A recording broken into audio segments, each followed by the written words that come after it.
It's a very interesting situation. The idea, I guess, is why could it be the next medical marijuana? Do we look at varying concentrations where you have, just like at cannabis dispensaries, you see ones that are high percentage of THC all the way down to almost no THC. Can we start to see that with some of the same things with kratom?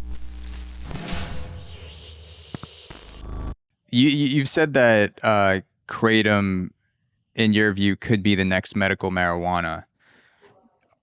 Are you talking about the different strains, the marketing of it? Like, what do you mean when you say kratom's going to be the next, you know, medical weed big Yes, industry?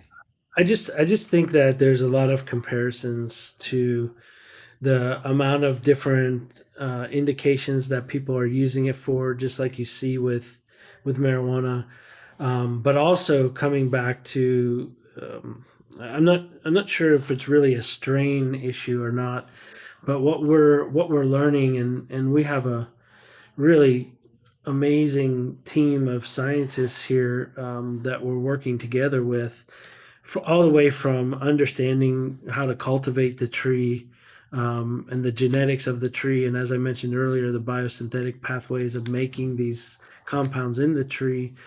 And I alluded to it earlier, that first sort of report that ever came out and said mitragynine or mitragynine is the major alkaloid in the plant, and that was only a sampling of 3 trees. So while we found trees in the same farms in Southeast Asia that are right next to each other, where one tree produces high levels of mitragynine and another Mm, tree next to it is producing almost none.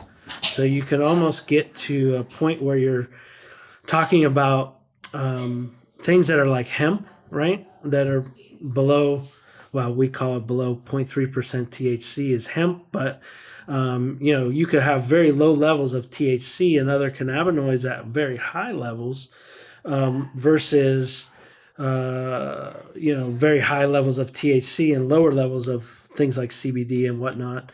We see something similar in the different, what we call chemotypes, of the Mitragyna Speciosa tree. So they all produce mitragynine, but they mm, do it at varying levels, and we see that there may be, 2 or possibly 3 different chemotypes of the tree.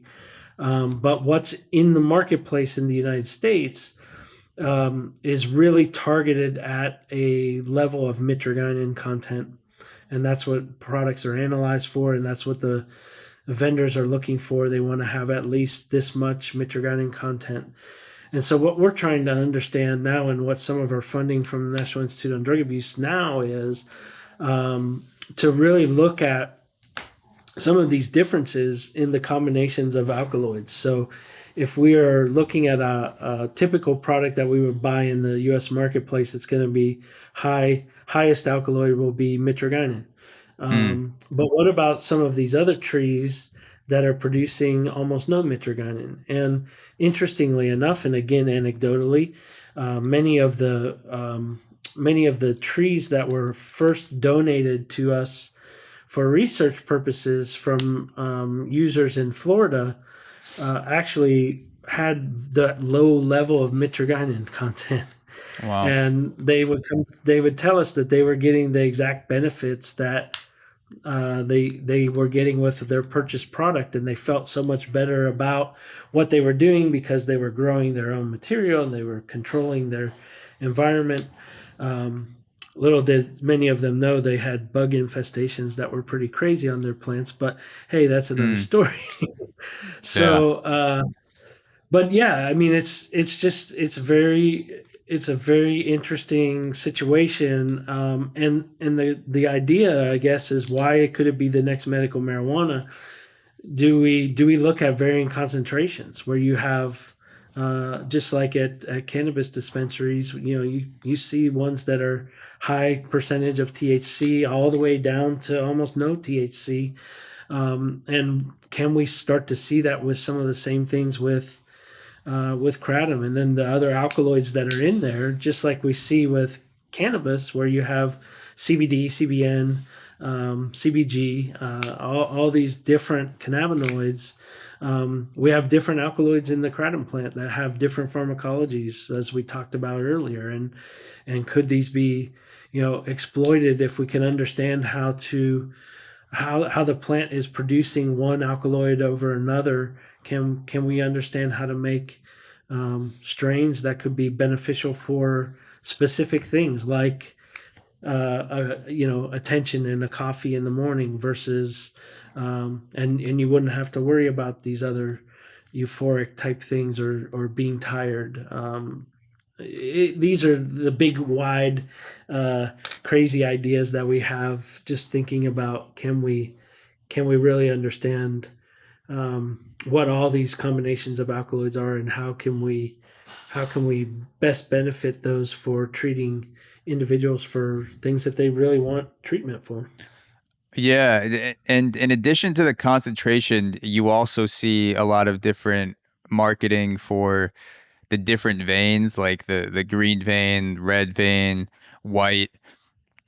Have you seen different effects with the different colored veins in the lab, or is that more of a marketing thing for kratom commercial use? Yeah, so it's a fantastic question. It's a question that we have an answer for that won't make vendors that happy. That's But okay. it I'm is a not a lot. vendor. Yeah, a lot. I mean, a lot of it is marketing. You can there's essentially four or five different colors of kratom leaf powder that come into the United States, and those can be, kind of greenish, whitish, all the way to a little darker green to brown to red, in fact. And so you can see some darker powders that almost look red. They're probably more auburn brown ish, but yeah, you see these varying colors, and we've done analysis of those various colors of product, and they all look pretty much the same, Mm, alkaloid content wise. Now, alkaloids, we focused this whole conversation around alkaloids, but as we know, just like with cannabis, there's more than just cannabinoids in cannabis. There's terpenes, there's other um, volatile, volatiles, other types of molecules that are in there, and we've got the same thing with kratom. We've got more than just alkaloids in there. There's lots of other categories of compounds, and they may contribute to some of the differences that are seen in those leaf colors. But we can say that the alkaloid contents appear to be pretty mm, standard across the board in those. The other thing I'll comment just briefly on is the trees. What we've seen growing trees in the native environment, and those trees will have red vein leaves on them, green vein and white vein leaves, all on the same tree, sometimes even on the same branch. oh wow. uh, and then it comes down to sort of the age of the leaf on the tree, and how soon it's been there, and how long it's been on the leaf. I'm sorry, on the branch of the tree. We have a paper that'll be coming out hopefully that sort of goes into that detail, where we actually harvested newly emerged leaves versus a little bit larger leaves versus the more mature leaves on the tree. And definitely there's differences in alkaloidal content in those different stages of leaves, even on the same tree.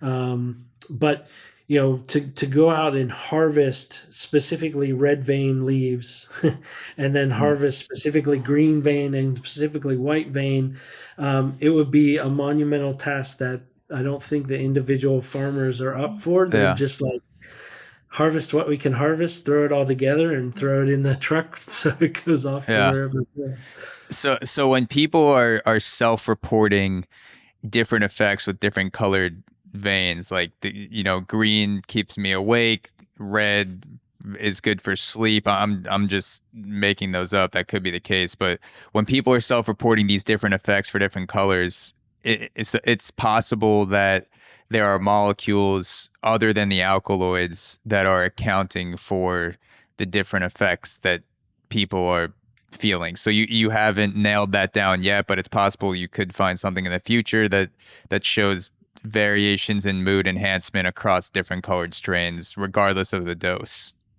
Yeah, yeah. And it could be again this complex symphony orchestra idea where it's not just one thing, it's a combination of alkaloids with other materials in that leaf that are causing whatever the Mm. effect is. So So yeah, the complexity of natural products is, I mean, heck, they've been around for centuries and decades, or millennials for reasons. So